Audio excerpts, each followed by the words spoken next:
เจริญพรวันนี้มีเรื่องเรือรั่วมาเล่าให้พวกเราฟังคือมีครอบครัวหนึ่ง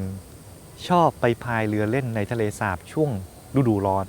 ของฝรั่งเขาเนี่ยฤดูกาลเขาจะเปลี่ยนแปลงชัดร้อนก็ร้อนเลยใช่ไหมหนาวก็หิมะตกเนี่ยนะหน้าร้อนเขาจะชอบไปตั้งแคมป์ไปพักไปเล่นกันครอบครัวนี้ก็มีบ้านพักในช่วงฤดูร้อนอยู่ในเรียกว่ากลางท้องทุ่งเนี่ยแล้วมีทะเลสาบก็ไปพายเรือเล่นกัน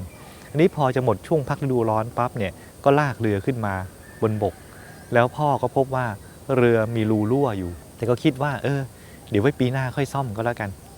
ไว้ซัมเมอร์หน้าฤดูร้อนปีหน้าค่อยซ่อมแต่ก็เห็นสีเรือซีดมากก็เลยไปตามช่างสีมาช่วยทาสีให้หน่อย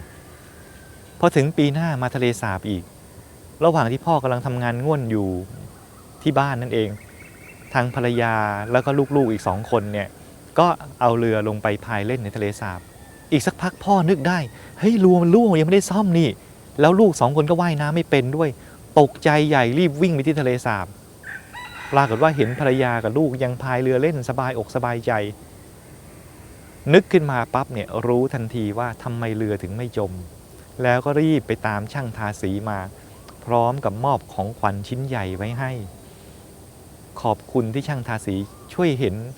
รูรั่วแล้วซ่อมรูไว้ให้ด้วยเนี่ยภรรยาและลูกตัวเองก็เลยปลอดภัยเรื่องนี้เนี่ยให้ข้อคิดเรา2 อย่างนะคือ 1. อย่าดูเบาเห็นเหตุสิ่งใดเป็นช่องโหว่ช่องว่างเป็นจุดอ่อนแล้วก็รีบแก้ไขทันทีอย่าผลัดวันประกันพรุ่งเดี๋ยวเรื่องเล็กๆจะกลายเป็นเรื่องใหญ่ได้ไม่ขีดก้านเดียวยังเผาเมืองได้นี่นะอันที่2คืออย่าดูดายบางอย่างไม่ใช่หน้าที่เราเองโดยตรงแต่ถ้าเกิดเห็นว่าสิ่งใดพอจะทำได้แก้ไขได้ไม่ได้หนักหนาสาหัสเกินไปช่วยกันเถอะคนละไม้คนละมือสำรวจให้ดีเราจะพบว่า